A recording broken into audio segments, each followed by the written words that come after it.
We all do it. We tell the small lies. We say, "I'm on my way," when we haven't even left the house yet. We receive a gift we don't love and exclaim, "It's perfect, thank you so much." We run into an old acquaintance and promise, "We have to get coffee soon." These little fibs are the social glue that helps our days run a bit more smoothly. They are meant to spare feelings.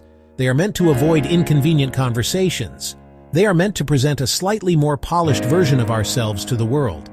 They seem harmless enough, a necessary lubricant for the sometimes creaky machinery of human interaction. But what is the cumulative effect of all these tiny deceptions? Each one on its own feels insignificant, yet when added up, they create a subtle but persistent barrier between our true selves and the people around us. They require us to keep a mental tally of what we said to whom, to maintain a persona that isn't quite real. This effort, though often subconscious, drains our energy. It builds a life that is not entirely authentic, a carefully curated performance instead of a genuine existence. I started to wonder what would happen if I just stopped. What if, for a single day, every word I spoke was the unvarnished truth? This line of thinking led me to a simple, yet terrifying personal experiment. The experiment began on a Tuesday morning, a day stamped with ordinary routine. Sam's wife asked him how he had slept. Instead of the usual automatic, "Fine, you?" Sam paused. He had actually tossed and turned, his mind racing with worries about a work project. "Honestly, not great," he said. "I was feeling really anxious about that presentation on Friday, and it kept me up for a while." His wife stopped, her coffee cup halfway to her lips. "Oh," she said, "why didn't you say something? Let's talk about it." The conversation that followed was deeper and more connected than their usual morning pleasantries. It felt real. Later that day, the first real test with a friend arrived. A text message buzzed on his phone. "Hey, want to grab a drink tonight with a few people?" Normally, Sam would invent an excuse. He'd claim he had to work late. He'd claim he wasn't feeling well. He was an introvert, and the thought of a spontaneous group hangout after a long day felt exhausting. He typed, deleted, and retyped his response several times. Finally, he just wrote the truth. "Thanks so much for the invitation, but I'm feeling pretty drained and need a quiet night at home to recharge. I'd love to catch up one-on-one soon, though." He hit send with a knot in his stomach. He braced for a disappointed or annoyed reply. To his surprise, the response that came back a few minutes later was not one of annoyance. It was one of understanding. "Totally get it," his friend replied. "No worries at all. Let's definitely do something next week, just us." Sam felt a wave of relief wash over him. He hadn't needed an elaborate story or a fake illness. The simple, honest truth had been enough. The experiment continued, and Sam found himself navigating more complex social situations. A friend showed up to a dinner party wearing a new, very bold, deeply unflattering jacket. Narrator, the friend asked, twirling with excitement. Friend on screen, what do you think? The old Sam would have gushed, "It looks amazing on you." But the new, honest Sam had to find a different path. Narrator.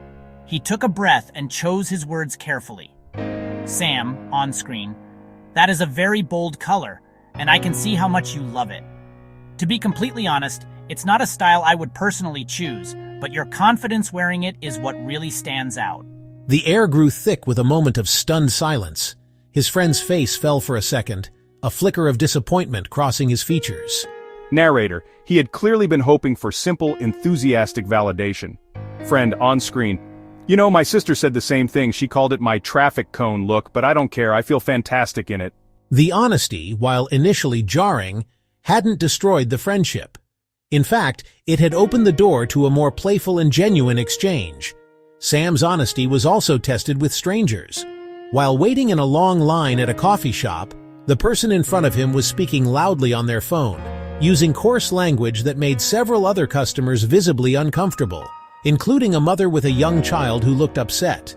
The old Sam would have just simmered in silent annoyance. Narrator. The new Sam felt compelled to act, but kindly. "Sam, on screen, excuse me, I'm sorry to interrupt, but there's a little kid right here, and I was wondering if you might be able to lower your voice or perhaps take the call outside." The person on the phone turned, their eyes flashing with irritation. For a second, Sam was sure he was about to be yelled at. But then, the person glanced over, saw the child, and a look of embarrassment washed over their face. Narrator, they mumbled an apology. Person, on screen. Oh man, you're right, my bad. He hadn't been aggressive or self-righteous. He had simply stated a reasonable truth about the situation. Bringing radical honesty to the workplace felt like, well, the final frontier, the most dangerous territory of all. Professional environments are often built on this delicate ecosystem of diplomacy, indirectness, and carefully managed opinions. So during a team meeting, a senior manager presented a new project proposal that Sam genuinely believed was flawed. It had a weak strategy and, honestly, an unrealistic timeline. In the past, he would have just stayed silent or offered some vague, non-committal feedback like, "This is an interesting starting point. I'm excited to see how it develops." And then, he would have complained to his coworkers in private later. When the manager asked for thoughts, Sam actually raised his hand. His heart was pounding in his chest. I appreciate all the work that went into this, he started, trying to keep his tone respectful and collaborative. However, I have to be honest. I have some serious concerns about the proposed timeline. Based on our team's current workload and the data from our last project, I don't believe we can deliver a quality product in that time frame without significant burnout or by cutting major corners. He then pointed to two specific areas in the plan he thought were unworkable. The room just fell silent. All eyes were on him. He could totally feel his manager's gaze harden. The initial reaction was not positive. His manager was clearly defensive. A few of his colleagues shot him looks that screamed, "What are you doing?" The tension in the room was, well, palpable.